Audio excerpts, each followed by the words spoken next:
तो hello student, आज हम लोग पढ़ेंगे पास्ट परफेक्ट टेंस। लेकिन इसके पहले भी हम लोगों ने एक क्लास किया हुआ है पास्ट परफेक्ट टेंस का, जिसका डिस्क्रिप्शन में लिंक है। आप उसको ओपन करेंगे, प्लेलिस्ट ओपन होगा तो आप वहाँ पर जाकर पास्ट परफेक्ट टेंस का पार्ट 1 आप पहले पढ़िए। उसके बाद यहाँ पर आइए और पार्ट 2 यह है, इसको पढ़िए, ठीक है। क्योंकि इस क्लास में हम लोगों ने बेसिक स्ट्रक्चर, उसका वर्ब और मेन वर्ब, इस सब चीज़ों के विषय में हम लोगों ने बात किया था। अफर्मेटिव सेंटेंस भी देखा था, कब हमको पास्ट परफेक्ट टेंस लगाना है, कब यूज करना है, वहां देखिए। क्योंकि कंटिन्यू क्लास में आज यह पार्ट 2 है। चलिए, तो हम लोग आगे बढ़ते हैं और हम यह मान के चलते हैं कि आप लोगों ने इसके पहले का क्लास जरूर देखा होगा। यहां पर देखिए, पास्ट परफेक्ट टेंस का जो रूल अगला है, लिखा है कि कभी कभी ऐसे वाक्य के दो भाग नहीं होते हैं। क्योंकि इसके पहले हम लोगों ने पढ़ा था कि कभी भी पास्ट परफेक्ट टेंस में दो भाग होते हैं, जिसमें एक पॉइंट ऑफ टाइम होता है, तब जाकर हम लोग क्या करते हैं, पास्ट परफेक्ट टेंस का यूज करते हैं। तो दो पार्ट होते हैं, उनमें से जो पहले यूज होता है उसको हम लोग पास्ट परफेक्ट टेंस में यूज करते थे, और जो बाद में यूज एक्शन होता था उसमें हम पास्ट इंडेफिनिट टेंस का यूज करते थे। इसके बाद भी हम लोगों ने देखा दो एक्शन अगर साथ में हो रहे हो, दो घटनाएं एक साथ में हो रही हैं, तो दोनों को पास्ट इंडेफिनिट टेंस में, या एक कंप्लीट होने के बाद दूसरा स्टार्ट हो रहा है तो भी दोनों को पास्ट इंडेफिनिट टेंस में हम लोग यूज कर रहे थे, और उनके बीच में अंतराल कम था। लेकिन कभी कभी ऐसे सेंटेंस भी आ जाते हैं कि उसमें दो घटनाएं तो होती हैं, दो एक्शन होता है, लेकिन उसमें हमको सिर्फ एक ही एक्शन दिया होता है, और हमको यह पता भी चल जाता है कि उसमें कोई ना कोई इसके पहले घटना जरूर हुई होगी। तो ऐसे केस में हम लोग पास्ट परफेक्ट टेंस का यूज करते हैं। देखिए, लिखा हुआ है कि कभी कभी ऐसे वाक्यों के दो भाग नहीं होते हैं, परंतु वाक्य से स्पष्ट रहता है कि दिया गया जो कार्य है वो दूसरे कार्य के बहुत पहले ही समाप्त हो चुका था। यहां पर जो कार्य दिया होगा उसके पहले ही वो समाप्त हो गया, वो जो पहले कार्य हुआ होगा। यहां पर देखिए, जैसे इसके पहले मैंने इतना बड़ा पुस्तकालय नहीं देखा था, मतलब अभी जो आप पुस्तकालय देख रहे हैं और कह रहे हैं कि नहीं, इसके पहले मैंने इतना बड़ा पुस्तकालय नहीं देखा था, या तो आपने ये कहा कि मैंने पहले ही इतना बड़ा पुस्तकालय देख लिया है। तो ऐसे केस में कोई ना कोई एक ऐसा एक्शन होगा जो दूसरे कार्य के बहुत पहले ही समाप्त हो गया होगा। तो ऐसे केस में हम लोग क्या करते हैं, पास्ट परफेक्ट टेंस का यूज करते हैं। जो दूसरा कार्य होता है वो साइलेंट होता है या अंडरस्टूड रहता है, मतलब यहाँ पे दिया नहीं रहेगा सेंटेंस में, ठीक है। और दूसरा चीज, आप यहाँ पे देखिए, लिया है, दिया है, देखा है, चुके थे, ये सेंटेंस में आते हैं तो हम लोग यूज करते हैं। इसके पहले हमने आपको बताया कि जब आ है, ई है, ये लिया था होगा, तो जब भी ऐसे सेंटेंसेस में आपको लिया था, आ था, ई थी आता है, तो हमने कहा कि आप पास्ट इंडेफिनिट टेंस यूज करिए। लेकिन अगर वहां पे दो एक्शन हो रहा है तो जो पहले एक्शन हो रहा है तो आप उसे परफेक्ट टेंस में, पास्ट परफेक्ट टेंस में यूज करेंगे, ठीक है। अगर कोई पॉइंट ऑफ टाइम दिया गया है तो, नहीं दिया गया है तो आप पास्ट इंडेफिनिट टेंस का ही यूज करिए। चलिए, ऐसे सेंटेंसेस को पहले बना के देखते हैं। अब यहां पर थोड़ा समझना भी है, दो तीन चीजें मैं आपको बता दूं कि जब भी सेंटेंस में रहे पहले ही का जो इंग्लिश होता है वो ऑलरेडी होता है। क्या होता है? Already, ALREADY। ऑलरेडी का मतलब होता है पहले ही। लेकिन यदि कहीं पर भी इसके पहले आ जाए, क्या आ जाए, इसके पहले, तो इसके पहले के लिए हम लोग बिफोर का यूज करते हैं। लेकिन ये बिफोर हमेशा सेंटेंस के लास्ट में होगा। कहां होगा? सेंटेंस के लास्ट में होगा। इसके पहले के लिए हम लोग यूज करेंगे, ठीक है। ये मैं इसलिए बता रहा हूं क्योंकि यहां पर काम लगेगा। देखिए, दूसरा चीज, जब भी ऑलरेडी आ जाए, है ना, जब भी ऑलरेडी आ जाए, नेवर आ जाए, तो ऐसे सेंटेंसेस में ऑलरेडी और नेवर को हम लोग यूज करेंगे मेन वर्ब के पहले। मतलब जहां पर भी वर्ब की थर्ड फॉर्म होगा, उसके पहले ही ऑलरेडी हो गया, नेवर हो गया, है ना, नेवर हो गया। नेवर का मतलब होता है कभी नहीं। तो इन सब का वर्ब की थर्ड फॉर्म के पहले प्रयोग करना है, ठीक है। तो इतनी जानकारी आपके लिए काफी है। अब यहां पर देखिए, सबसे पहले यहां पर है कि मैंने अपना कार्य पहले ही पूरा कर लिया था। अब यहां पर देखिए, लिया था, दिया था है, और यहां पर है पहले ही, है ना। पहले ही, इसका मतलब यहां पर वो पहले ही पूरा कर लिया था। यहां पे जो दूसरा एक्शन हो रहा है वो अंडरस्टूड है, दिया नहीं गया है। मतलब ये काम पहले ही हो रहा है, और जो काम पहले होता है उसके लिए हम लोग पास्ट इंडेफिनिट टेंस का यूज करते हैं। तो यहां पर है मैंने, ये सब्जेक्ट है, तो आप क्या लिखेंगे? आई। क्या लिखेंगे? आई। आपने आई लिख दिया। अब इसके साथ हमको लगाना है हैड, क्योंकि पास्ट परफेक्ट टेंस में बनाना है। हैड ये हो गया, लिया था, दिया था, लेकिन क्या है, इसके बाद वर्ब की थर्ड फॉर्म लगाना है, पूरा कर लेना। पूरा कर लेना मतलब कंप्लीट। वर्ब की थर्ड फॉर्म लगाएंगे कंप्लीटेड, कंप्लीटेड। लेकिन यहां पर है पहले ही, और मैंने बताया कि पहले ही की इंग्लिश होती है ऑलरेडी, जो वर्ब की थर्ड फॉर्म के पहले प्रयोग होगा, इसलिए कंप्लीटेड के पहले हम लोग यूज करेंगे ऑलरेडी। ऑलरेडी हो गया, आई हैड ऑलरेडी कंप्लीटेड, मैंने पहले ही पूरा कर लिया था, क्या, अपना काम। तो आई के साथ अपना होता है माई, माई वर्क, काम के लिए हम लोग क्या यूज करेंगे, वर्क। इस तरीके से सेंटेंस को बनाएंगे। आगे देखिए, मैंने इस नहीं, इसके पहले मैंने इतना बड़ा पुस्तकालय नहीं देखा था, मतलब कभी नहीं देखा था। और कभी नहीं के लिए क्या यूज करते हैं, नेवर। और नेवर को भी वर्ब की थर्ड फॉर्म के पहले प्रयोग करना है। तो यहां पे सब्जेक्ट क्या है, इसके पहले नहीं, यहां पर सब्जेक्ट है मैंने, मतलब आई। तो आप यहां पे लिखिए आई, आपने क्या लिख दिया, आई। आपने लिखा आई, आई के बाद देखिए यहां पर है पास्ट परफेक्ट टेंस, तो यहां पे लिख दीजिए हैड। क्या लिख दीजिए, हैड। अब ये हैड हो गया, वर्ब की थर्ड फॉर्म मतलब देखना, देखना मतलब सी, और थर्ड फॉर्म मतलब सीन हो जाएगा। क्या हो जाएगा, सीन। और नहीं देखा था, इसके पहले उसने नहीं देखा था, मतलब कभी नहीं देखा था।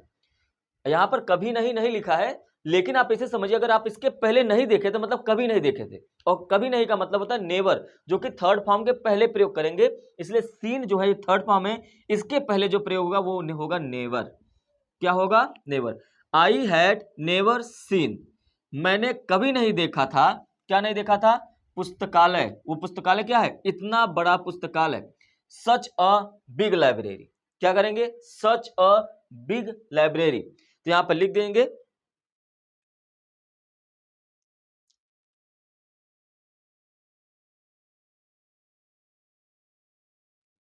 सच अ बिग लाइब्रेरी। अच्छा, अभी भी ये कंप्लीट नहीं हुआ था। आपने लिखा आई मतलब मैंने, हैड नेवर सीन कभी नहीं देखा था, अब क्या है, इतना बड़ा पुस्तकालय, सच अ बिग लाइब्रेरी, अभी भी आपके पास बचा हुआ है इसके पहले। और इसके पहले के लिए हम लोग क्या लिखते हैं, बिफोर, वो भी कहां, सेंटेंस के अंत में, इसलिए हम लोग यहां पर लिखेंगे बिफोर। ठीक है, उम्मीद है कि आपको समझ में आ रहा होगा।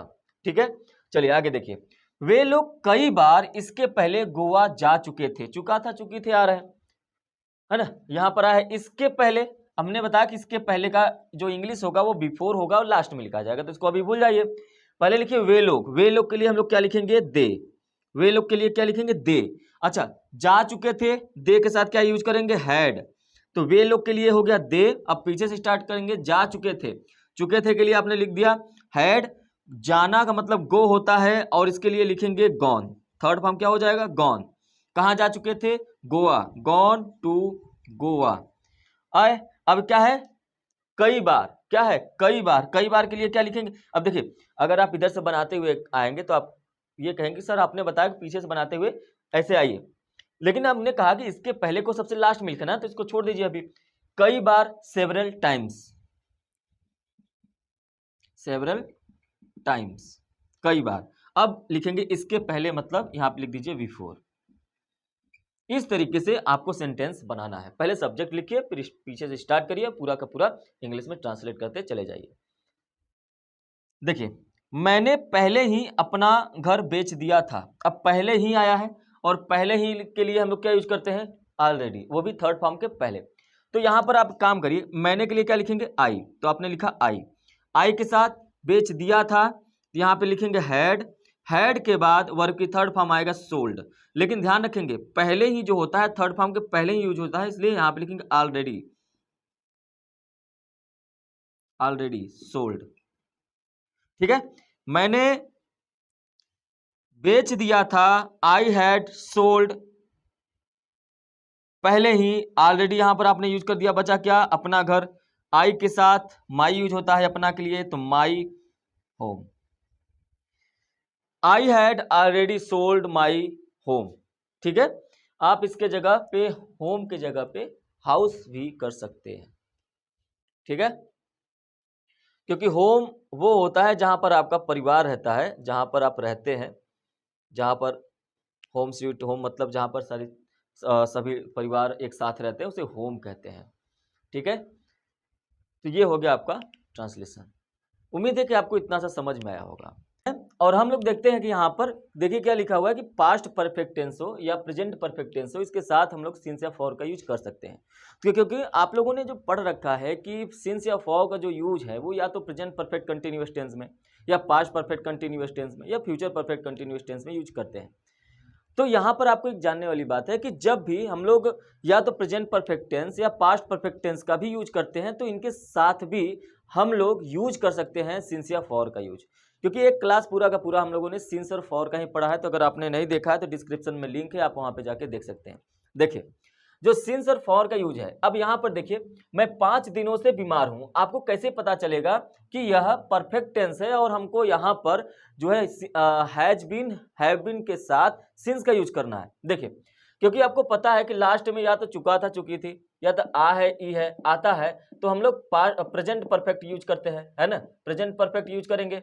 और दूसरी चीज कि अगर यहीं पे आ था आ जाएगा, था थी आ जाएगा, तो हमको पास्ट परफेक्ट यूज करना है। इससे तो आप समझ जाएंगे। लेकिन दूसरी बात ये कि जो प्रेजेंट परफेक्ट होता है, ध्यान से देखिए, ऐसे जो परफेक्ट कंटिन्यूअस टेंस होता है, चाहे वो प्रेजेंट का हो चाहे वो पास्ट का हो,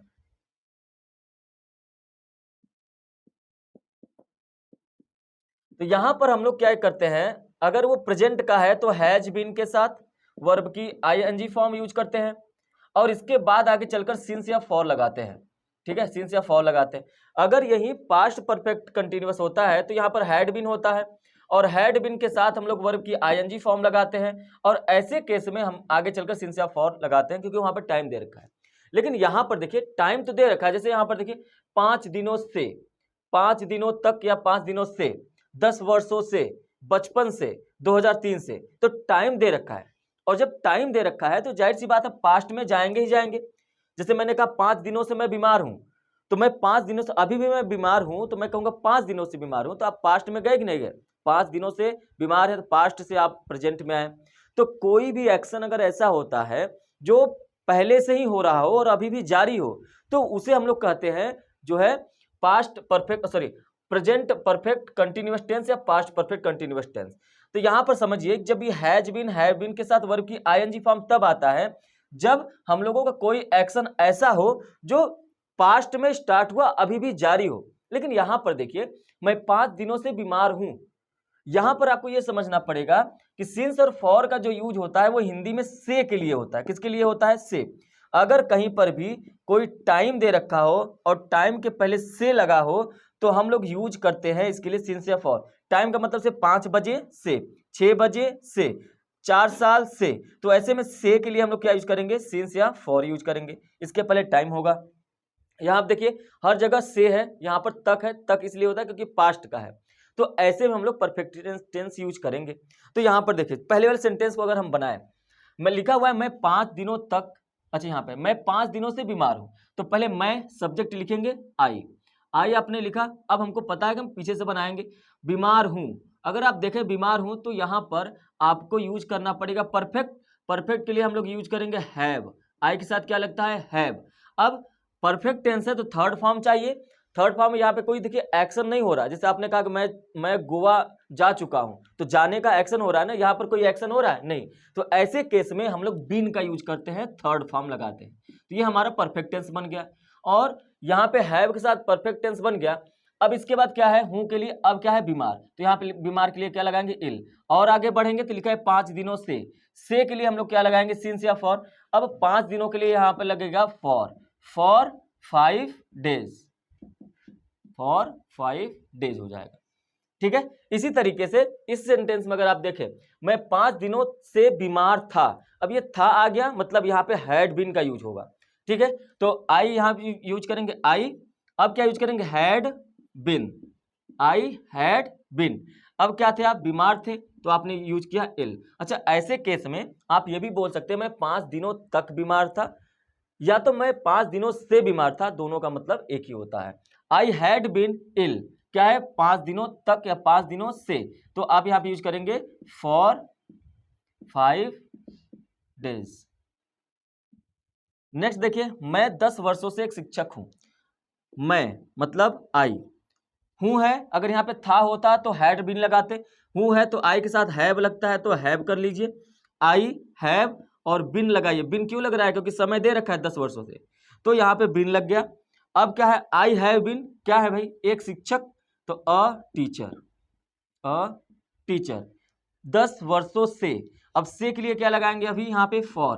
क्यों फॉर और सिंस हो रहा है ना? इसके पहले हम लोगों ने चर्चा किया है, लेकिन आप समझिए, फॉर तब यूज करते हैं जब कोई टाइम फिक्स नहीं रहता है, मतलब अनिश्चित रहता है। लेकिन अगर आपने कहा सिंस, सिंस का मतलब क्या हो जाएगा? निश्चित रहना। अगर मैं कहूं कि मैं 4 घंटे से पढ़ा रहा हूं, 4 घंटे से, इसका मतलब ये भी तो हो सकता है मैं 3.5 ही घंटे से पढ़ा रहा हूं, है ना? 3 घंटा 45 मिनट से ही पढ़ा रहा हूं, तो वहां पे टाइम फिक्स नहीं है। लेकिन अगर यहीं पे मैं कह दूं 4 बजे से, अब इसमें आप आगे पीछे नहीं कर सकते, बजे आपका फिक्स हो गया। तो ये जो फिक्स हो गया इसके साथ सिंस का यूज करेंगे, और जो फिक्स नहीं होता है इसके साथ फॉर। इसीलिए मैं 5 दिनों से बीमार था, हो सकता है मैं 4 ही दिनों से बीमार हूं, मैं ऐसे कह रहा हूं 5 दिनों से बीमार था, इसलिए यहाँ पे फॉर आया है। यहाँ पर है 10 वर्षों से, 10 वर्षों से है, इसलिए हो सकता है वो 9 साल और 6 महीना का हो टीचर। तो यहाँ पे टाइम फिक्स नहीं है, इसलिए हमने यहाँ पे फॉर यूज किया है 10 वर्षों के लिए, तो यहाँ पे हो जाएगा 10 ईयर्स। ठीक है, इसके विषय में अच्छे खासा हमने एक क्लास में पूरा का पूरा चर्चा किया हुआ है, आप वो क्लास जाकर देख सकते हैं, डिस्क्रिप्शन में लिंक है। अगला है, वह बचपन से तेज था। बचपन जो होता है ना वो फिक्स होता है, क्योंकि बचपन तो बचपन होता है। ठीक है, ही इसके बाद तेज था, यहां पे देखिए था आया है, इसलिए क्या यूज करेंगे? हैड, और इसके साथ लगेगा बिन। तेज के लिए यूज करते हैं इंटेलिजेंट, क्या हो जाएगा? इंटेलिजेंट। बचपन से, अब से के लिए यूज करेंगे सिंस, है ना? बचपन, his childhood, his childhood. Next क्या है? वह 2003 से सेना में काम किया। यहां पे काम करने का मतलब वर्क नहीं है, वो सर्विस दिए है। सर्विस देने का मतलब होता है सर्व करना। तो यहां पर हो जाएगा ही के साथ है आया है, तो इसका मतलब has been, he has been, काम करना, थर्ड फॉर्म लगाएंगे served, he has been served. अब क्या है? सेना में, in the army, in the army. अब क्या है? 2003 से, यहां पर भी टाइम फिक्स है, तो हम लोग यूज करेंगे सिंस। सिंस कितना है? 2003 से, 2003 लिख दीजिए, 2003। ठीक है, तो हैज बीन और हैव बीन के साथ भी हम लोग सिंस या फॉर का यूज कर सकते हैं। अच्छा, यहां पर देखिए इस वाले सेंटेंस में, इस वाले सेंटेंस में देखिए, यहां पर काम करना, ये तो एक्शन है ना, तो एक्शन है, तो यहां पर बीन का यूज नहीं करेंगे। यहां पर एक्शन कोई हो रहा था, तेज था, तेज होना कोई एक्शन नहीं होता है, शिक्षक होना कोई एक्शन नहीं होता है, बीमार होना कोई एक्शन नहीं होता है, लेकिन यहाँ पे एक्शन का मतलब कोई काम करना, तो यहाँ पे वो काम कर रहा है ना, इसलिए सर्व हमने यहाँ पे थर्ड फॉर्म यूज किया है, यहाँ पे बीन का यूज नहीं करेंगे। चलिए, उम्मीद है कि यहाँ तक आपको समझ में आया होगा। अब हम लोग आगे बढ़ते हैं, हम लोग देखेंगे निगेटिव और इंट्रोगेटिव सेंटेंस को। देखिए ध्यान से, जब भी नेगेटिव सेंटेंस आता है तो हम लोग को करना क्या है? जो भी स्ट्रक्चर होता है, जैसे यहाँ पे हैड है और यहाँ पे वर्ब की थर्ड फॉर्म है, तो वर्ब की थर्ड फॉर्म के पहले नॉट लगा देना है। क्या लगा देना है? नॉट। जहां पर भी नहीं होगा, जैसे यहाँ इस सेंटेंस में नहीं है, तो नहीं के लिए हम लोग नॉट लगाएंगे, लेकिन कहां पर लगाएंगे? वर्ब की थर्ड फॉर्म के पहले लगा देंगे। यही चीज अगर इंट्रोगेटिव सेंटेंस होगा, इंट्रोगेटिव सेंटेंस में जो यहाँ पे हैड होता है पहले, इसको उठाकर सब्जेक्ट के पहले लगा देंगे। बस इतना सा ही आपको काम करना है। ठीक है, चलिए देखिए, मैं रोटी नहीं खा चुका था, यहाँ पे नहीं आया है, तो पहले मैं के लिए क्या बनाएंगे? आई बनाएंगे। यहाँ पर सबसे पहले हमारा सब्जेक्ट हो गया। अब चुका था, चुकी थी, आया है, इसलिए हम लोग आई के साथ लगाएंगे हैड। हमने हैड लगा दिया, और चुका था के लिए आपने हैड लगा दिया। खाने के लिए क्या लगाएंगे? थर्ड फॉर्म ईटेन लगा दीजिए, आपने लगा दिया ईटेन। ठीक है, लेकिन यहाँ पर क्या लिखा है? नहीं। नहीं का यूज हम लोग कहाँ पे करते हैं? थर्ड फॉर्म के पहले। थर्ड फॉर्म ये है, इसके पहले हम लोग क्या लगा देंगे? नॉट। बस नेगेटिव सेंटेंस बच गया, बन गया। बचा क्या? रोटी। रोटी के लिए क्या यूज करेंगे? ब्रेड यूज कर लीजिए। ठीक है, चपाती भी यूज कर सकते हैं। तो I had not eaten bread, यहाँ पर सेंटेंस बनके कंप्लीट हो गया। एक और सेंटेंस कर लेते हैं, वह नहीं पढ़ चुका था, वह के लिए क्या यूज करेंगे? ही। और ही के साथ हमारा, क्योंकि चुका था के लिए, क्योंकि अब पीछे से उल्टा से बनाना है, तो चुका था सब के लिए क्या बनाएंगे? चुका था के लिए बनाएंगे हैड। ठीक है, क्या है फिर उसके बाद? पढ़ना। पढ़ने के लिए थर्ड फॉर्म रीड होता है, तो रीड का थर्ड फॉर्म रीड ही होता है। इसके बाद क्या है, नहीं, नहीं का नॉट, और नॉट का यूज कहाँ पे करना है, थर्ड फॉर्म के पहले, यहाँ पे लगा दीजिए नॉट, बस सेंटेंस बनके कंप्लीट हो गया। नेक्स्ट क्या है, क्या वह घर जा चुका था। अब यहाँ पे देखिए, अगर आपको इंट्रोगेटिव सेंटेंस बनाना है तो आपको करना क्या पड़ेगा, हेल्पिंग वर्ब को मतलब हेड को सब्जेक्ट के पहले करना। यहाँ पर देखिए सब्जेक्ट क्या है, ही है, और यहाँ पर आपने लिखा ही, तो हमने क्या किया, ही। अब आपको पता है ही के साथ हेड लगेगा, तो जब भी ये क्वेश्चन मार्क होता है ना, इसका मतलब होता है कि आपको हेड को सब्जेक्ट के पहले करना है। तो यहाँ पे ही के पहले क्या कर देंगे, हेड कर देंगे, तो ही हेड हो गया, हैड ही। अब इसके बाद वर्ब की थर्ड फॉर्म चाहिए, जाने के लिए हम लोग यूज करेंगे गॉन। क्या यूज करेंगे, गॉन। कहाँ पे चला गया भाई, होम चला गया, he had he gone home, question mark लगा दीजिए, सेंटेंस कंप्लीट हो गया। वह घर क्यों जा चुका था, जब भी क्यों आता है तो, या कब, क्यों, कहाँ, कैसे, सेंटेंस के बीच में आता है तो इसकी इंग्लिश सबसे पहले लिखा जाता है, इसलिए क्यों की इंग्लिश सबसे पहले लिखेंगे वाई, और इसको भूल जाइए। अब आपके पास क्या बचा है, वह घर जा चुका था। कैसे बनाएंगे वह के लिए, वह के लिए आप बनाएंगे सबसे पहले ही आ गया, ही के साथ यूज होता है हैड, पहले अफर्मेटिव बना लीजिए। देखिए ही हैड, जा चुका था मतलब गॉन, ही हैड गॉन, कहाँ, घर, तो लिख दीजिए होम। लेकिन सेंटेंस अभी कंप्लीट नहीं हुआ, जैसे ही यहाँ पे क्वेश्चन मार्क लगाएंगे तो क्वेश्चन मार्क का मतलब होता है हेल्पिंग वर्ब को उठाकर सब्जेक्ट के पहले कर देना, तो हैड को उठाकर सब्जेक्ट के पहले कर देंगे। तो ये जो ही हैड लिखा था इसको आप लिख देंगे हैड ही। अब जाकर यह सेंटेंस कंप्लीट हो गया। इस तरीके से इंट्रोगेटिव सेंटेंस बनाया जाता है। क्वेश्चन मार्क का मतलब होता है हेल्पिंग वर्ब को पहले करना। लेकिन अगर यही सेंटेंस आ जाए कि वह घर क्यों नहीं जा चुका था, अगर ऐसा सेंटेंस आ जाए तो यहां पर देखिए हमारा काम क्या होगा, पहले देखिए क्यों बीच में आया है ना, तो क्यों का इंग्लिश सबसे पहले लिख दीजिए। अब भूल जाइए कि क्या लिखा था। अब आपको अफर्मेटिव सेंटेंस बनाने आता है तो आप अफर्मेटिव सेंटेंस बना दीजिए। ही आप लिखिए ही आपने लिखा, जा चुका था मतलब ही हैड, अब जाने के लिए क्या थर्ड फॉर्म यूज करेंगे तो क्या हो जाएगा, गॉन। अब क्या आया है, नहीं, नहीं का मतलब होता है थर्ड फॉर्म के पहले नॉट का यूज करना, तो गॉन के पहले नॉट, मतलब यहां पर नॉट लिखेंगे तो लिख दीजिए यहां पे नॉट, ठीक है। अब क्या बचा, होम, तो यहां पे लिख दीजिए होम। अब जैसे ही क्वेश्चन मार्क लगाएंगे तो आपका काम होता है, क्वेश्चन मार्क का मतलब हैड को सब्जेक्ट के पहले करना, तो हैड को सब्जेक्ट के पहले कर दीजिए, ये हो जाएगा हैड, और इसके बाद लिख दीजिए ही। इस तरीके से आपको सेंटेंस बनाना है। तो इंट्रोगेटिव का मतलब होता है जो हेल्पिंग वर्ब होता है उसको सब्जेक्ट के पहले कर देना, है ना। क्वेश्चन मार्क का मतलब क्या होता है, हेल्पिंग वर्ब को सब्जेक्ट के पहले लगा देना ही क्वेश्चन मार्क होता है। इसलिए यहां पर क्वेश्चन मार्क जैसे ही आया हम लोग हेड को उठाकर इस तरफ कर दिए।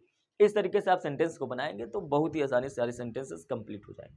इसके एक्सरसाइज के लिए एक अलग से सीरीज चल रहा है, आप उस पर डिस्क्रिप्शन में मैंने लिंक दे रखा है, आप उस पर क्लिक करके वो एक्सरसाइज वाला जो है क्लास देख सकते हैं, ठीक है। तो आज के लिए बस इतना ही। अब हम लोग नेक्स्ट क्लास में पास्ट परफेक्ट कंटिन्यूअस टेंस को पढ़ेंगे, ठीक है। चलिए मिलेंगे नेक्स्ट क्लास में। Thank you, have a nice day.